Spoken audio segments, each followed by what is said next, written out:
Welcome to Master Your Merger, the podcast for leaders navigating the people side of mergers and acquisitions. Each week, your host Klint Kendrick talks with deal makers, HR leaders, and integration experts to uncover what really works when it comes to people, culture, and performance during a deal.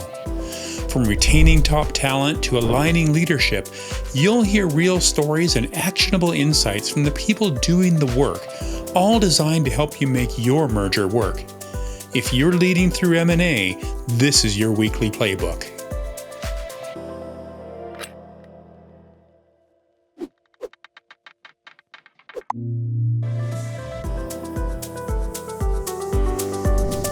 Welcome to the Master Your Merger podcast. Today's guest is Naveen Nagpal, a global HR M&A strategist with more than 25 years of experience driving human capital transformation across North America, EMEA, LATAM, and Asia. He's led HR due diligence and post-merger integration for over 40 deals, shaping more than $2 billion in transaction value. Naveen has worked with global firms like Accenture and Infosys and advised top consulting firms, startups, and PE-backed companies on aligning people, culture, and value creation across the deal lifecycle. Today, he consults independently with organizations navigating complex HR strategy, transformation, and M&A execution. Naveen, welcome to the show. Thank you so much for having me, Klint. Well, great. First off, I would love to tell our listeners you are located in Canada.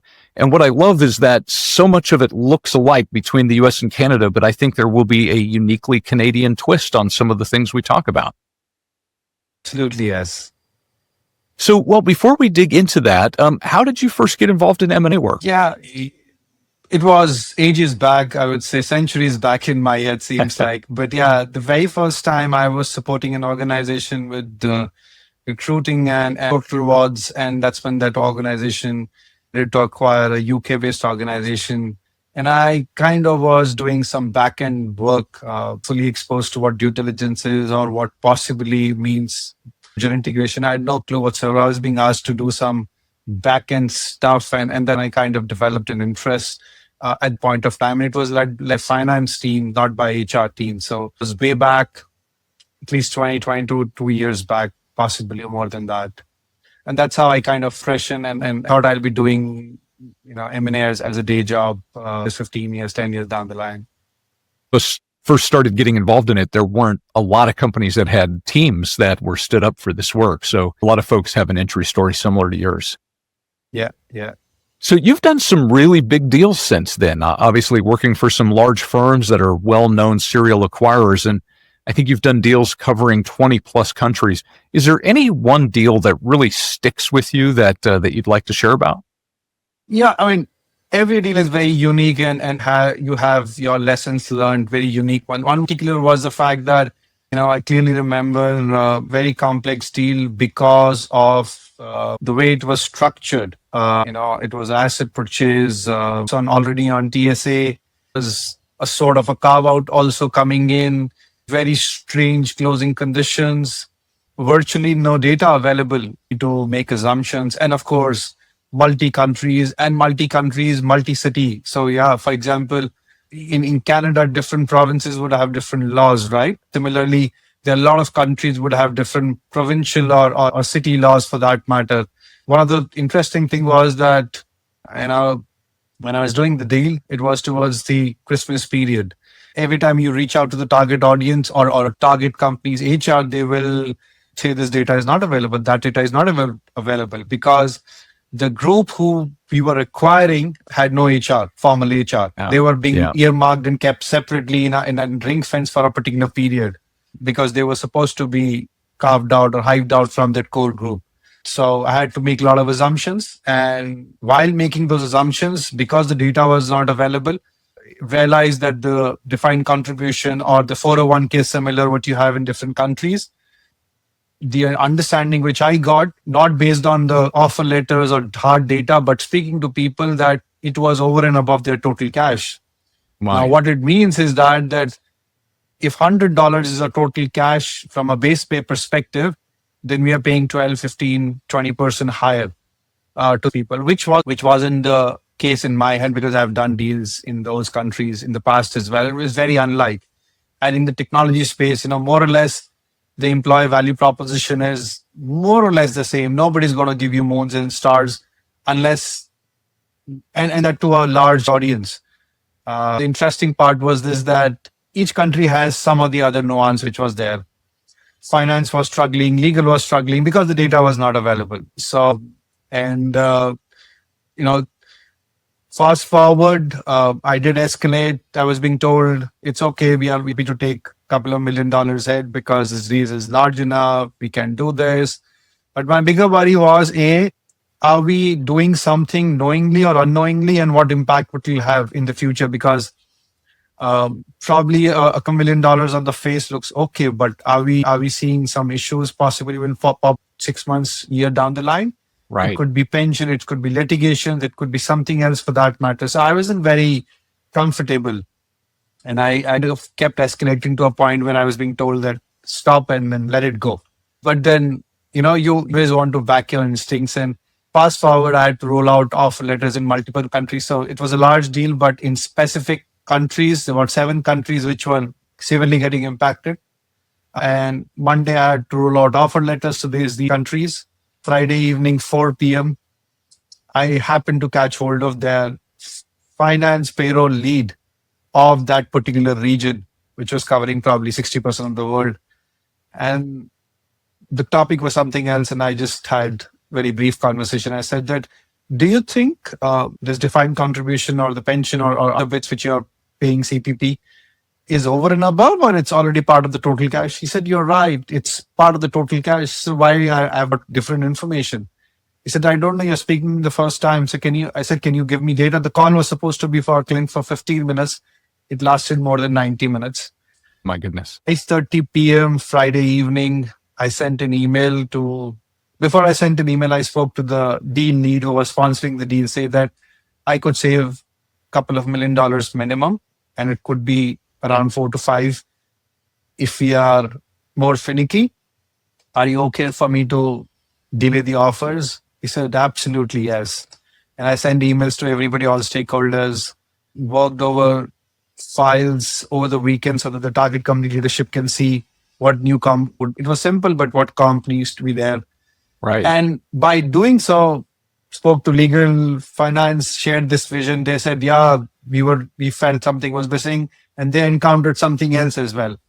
So it's like unearthing certain things, new things which coming, because nobody was willing to give us the data in the more strategic deal. So that was a very tricky one, because a lot of personal credibility and human was at risk, because if you kept pushing and people kept saying no, and you reached to a point where it was you versus a lot of people. So right. Yeah. It's amazing how much of this work is firefighting, isn't it? yeah.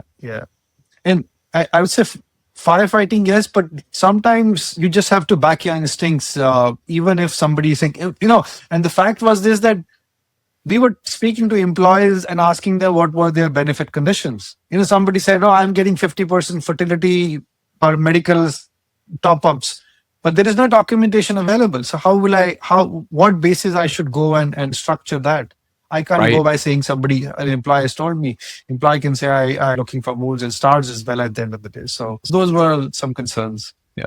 Well, and I still shock most people out there, but there's a lot of employees who don't necessarily even understand their benefits, right? There's exactly. So even if they're, honestly representing what they think they've got, it doesn't mean that it's accurate. So as you think a bit of advisory work now, you've seen all kinds of deals from multiple sides. We talk a lot about getting HR in early. What are some of the differences you've seen in deals where HR is brought in early enough to make a difference versus where, HR comes in basically around the time of announcing?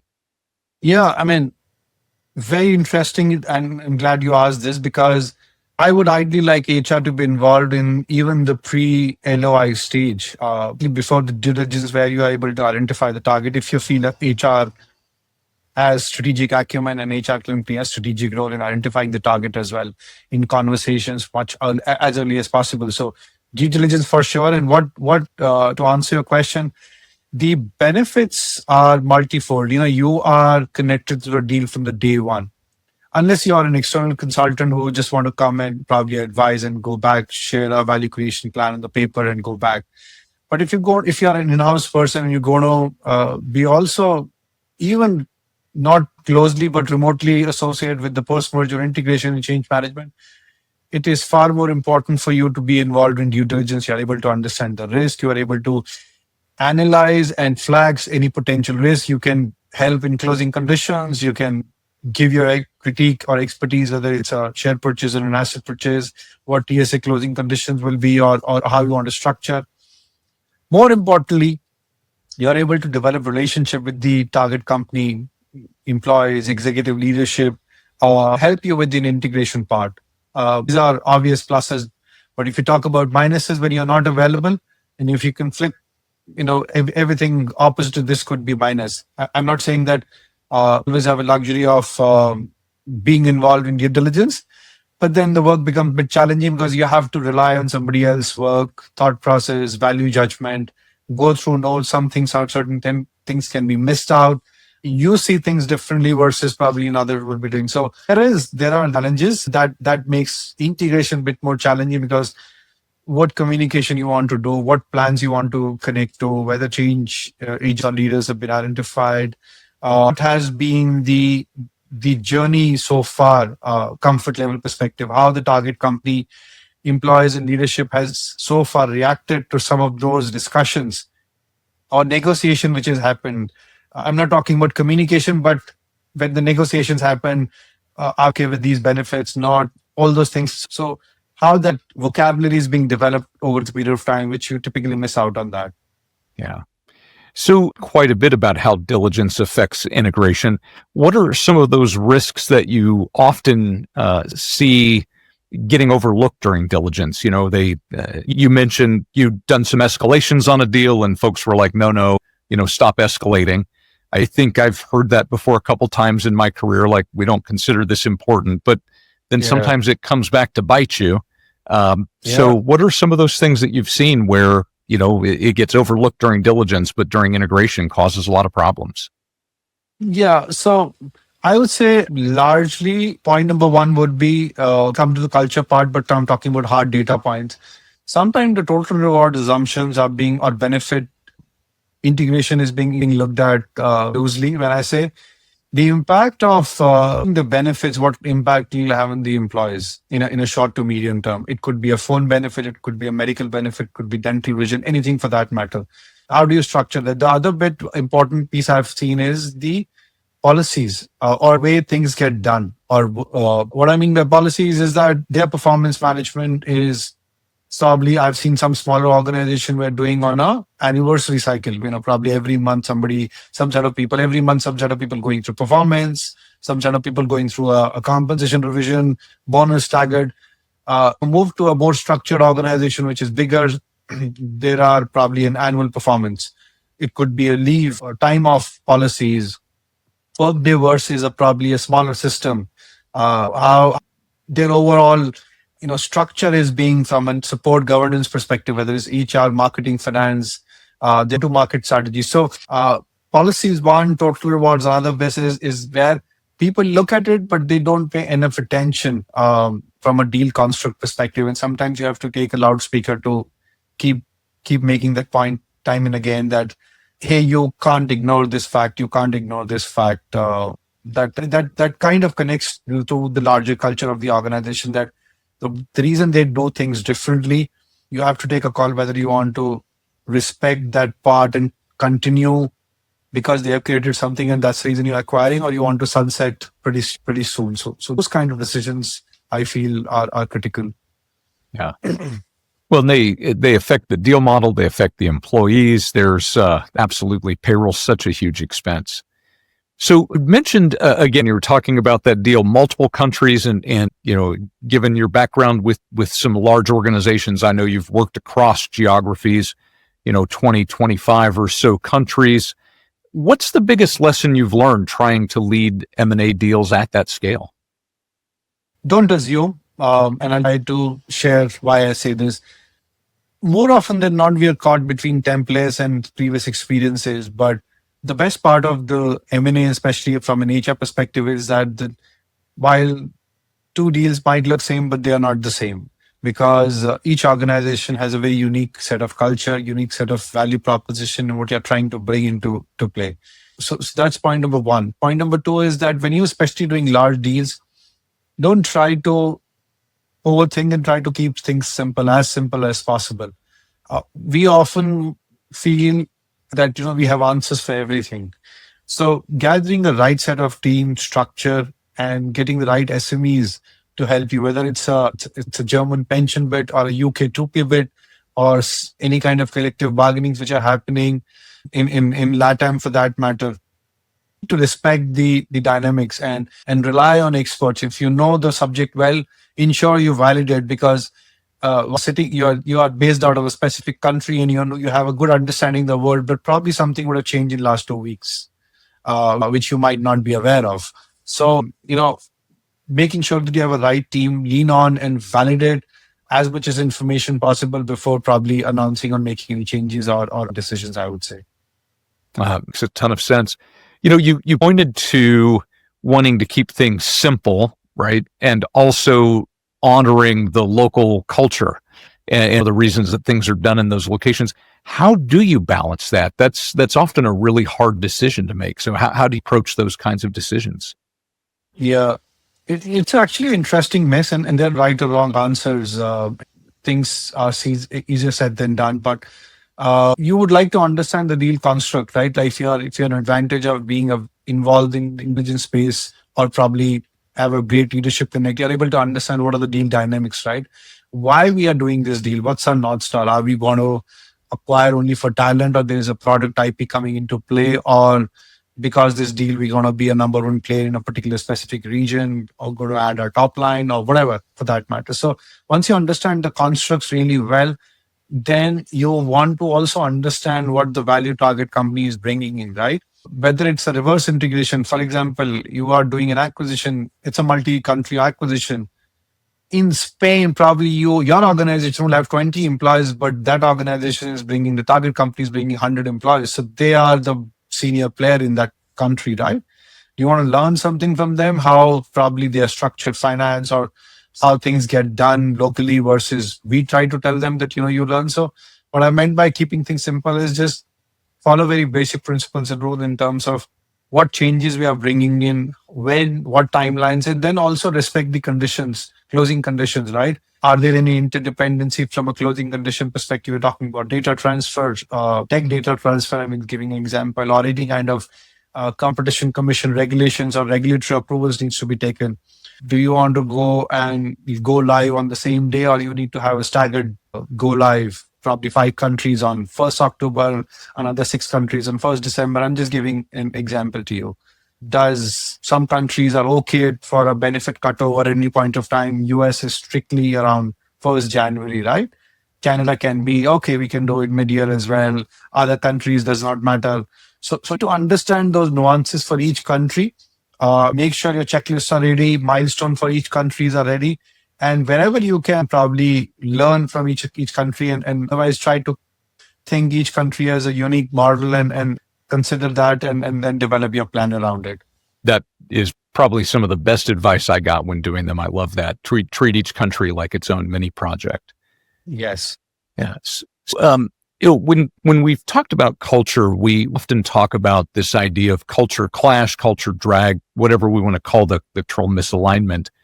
And I referred to that as the silent killer in integration. Yes. So how do you find out that you've got the culture clash, the specific areas, and intervene before it really causes problems? What are some tips you might give around that? And that's the advantage of, like I said, getting into due diligence as early as possible, because every time I was involved in due diligence, I will be part of the steering committee, and I will be part of the discussion with the target, whether you are as simply as asking some basic questions as part of the due diligence request checklist, or looking at video data together, or reviewing contracts with their organization at a different point of time. And during that phase, you speak to different people, their HR, their finance, their legal, their marketing, if you have an opportunity, and of course, their target leadership. And that gives you a good sense and understanding in terms of what this organization is all about. I mean, you based on the actions, based on the data, based on the policy, and based on what they're saying and how receptive they are to the questions you've been asking, right? Sometimes you're asking and as part of the request checklist, you're asking them hundreds, we need this, that, and the answer is sometimes, no, we don't have. So you have to connect those dots and use probably in your own head some kind of a culture diagnostic tool that, what makes sense. You would also look at some hard data, whether you're talking about the culture surveys which are available or any kind of other data points which are available. And then basis that you decide if there are going to be any red flags from a culture perspective. Basically, how things get done in this organization vis-a-vis my organization or my business unit where I'm acquiring. And then you try to develop an action plan around it because no two cultures are same. What you want to learn from them, what part you want to retain, what part you want to bring in change, a more methodical change, more structured change over the period of time, because nobody likes to be told that you're doing something wrong or probably this would not fit in our culture. So to bring those change slowly with a plan in place. Yeah. Now, are there any particular tools or approaches that you do when you're looking at aligning those policies? Or, integrations move really quickly, and so often you've got to make those decisions pretty quickly, or decide you're not going to decide. How do you approach that? Yeah, I would call it specific tools, but there are different playbooks which I have developed over the period of time, and I have learned from playbooks which were developed over the period of time when I worked with different organizations and different set of people. And a lot of conversations, very open, transparent conversations definitely help, right? And how you are ensuring that you understand their insecurities, because change is always also about addressing insecurities and what is not being said, right?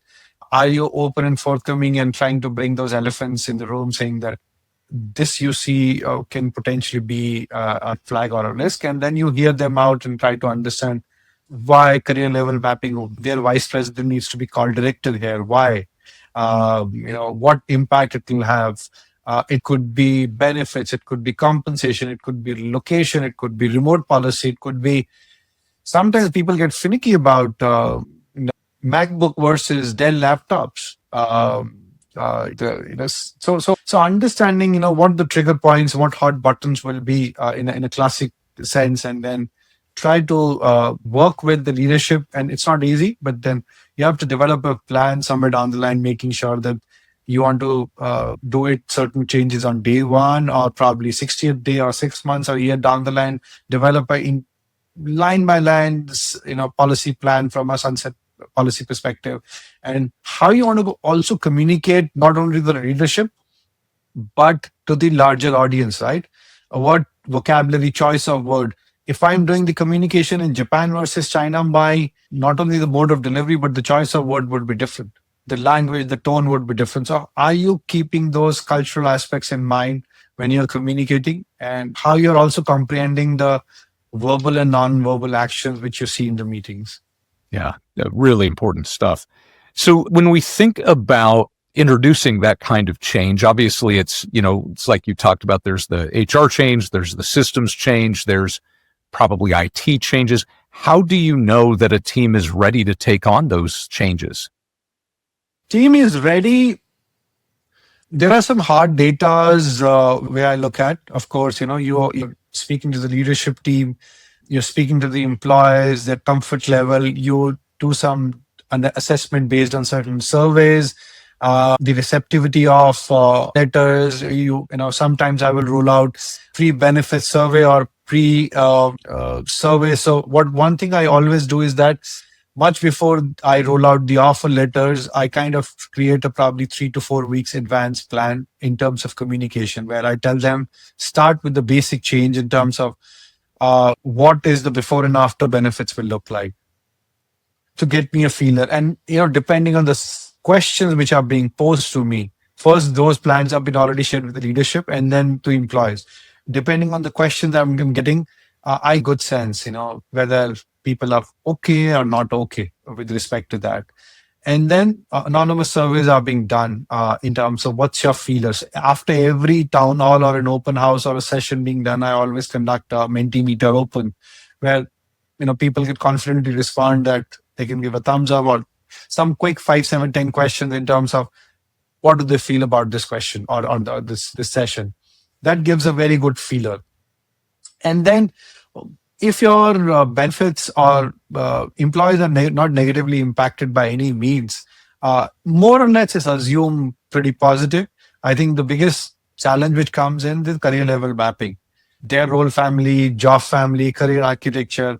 That becomes really challenging, and that's where I spend lot of our time working with one-on-one leaders with their group to ensure that the people are mapped correctly, and then equipping them with enough and more information so that they can have one-on-one conversation with their target teams. I think only when I'm comfortable, all this happens parallelly, quickly, very fast as well. Sometimes I would do it myself. Sometimes I have a team of people who will help me or engage with me, and we will divide and conquer regions, teams. But this is the approach, and only when I'm comfortable that I'll have a higher offer acceptance ratio, and I think that a lot of areas and bases are covered. Then I would go ahead and probably to the step, or sometimes do course correction as well if required. Yeah. So speaking of those course corrections, you've got to have a sense of how it's going. So when we talk about things like metrics or even just sentiment around how things are going, what are some of those key people indicators for you that say, yeah, we're actually making a difference with this change, with this cultural adoption? Yeah, so from a matrix perspective, I would say engagement scores are very strong indicator of how people have been responding. What set of questions which are coming in is also, it's not a something which I can measure, but the quantum and volume of questions which are coming in, right? Do I see any kind of spike in attrition as soon as the deal is being announced? Sometimes people feel worried about what is going to happen to my role. Managers focus group discussions, again, those are some of the key indicators I will look at. What is their participation from a data point perspective, or the set of questions they are asking, their involvement around it. This is before they announce or around announce and closing time. But then soon after that, it is largely the matrix would be the engagement surveys and the retention rates I will look at. And what's the offer acceptance from my perspective, which are hard data points for me to look at and around it. I think those are some great takeaways. So Naveen, as we get close to ending our conversation, I'd love to ask you, you've built teams, you've built deal engines before. What does a high functioning engine include? Tools, visibility, the team. What are some of those things that you look for to make sure that that deal is going to go well from an HR perspective? A lot of acumen, probably I'm trying to put a structure to your question, but I would say ensuring that there are a strong set of folks available within the team who might not necessarily know everything around M&A, but they understand the construct of why this deal is being done. A, principles of the deal. B, understand the landscape and domain they are operating in, and what it takes for them to make this deal successful. Those aspects should be clear. The other bit is about the deal dynamics. Are we doing, even if sometimes, you do deals to, it's a loss making deal, but you still want to do it because of certain organization fit, reasons. You want to be a number one player in particular region. Financials are all over the place, but still you want to do. So are you grounded enough to say that, so being realistic about past those expectations, then ensuring that your team is also cross-functional. It's not only one team is driving an agenda or view and others are being missed out. So how well you're connected.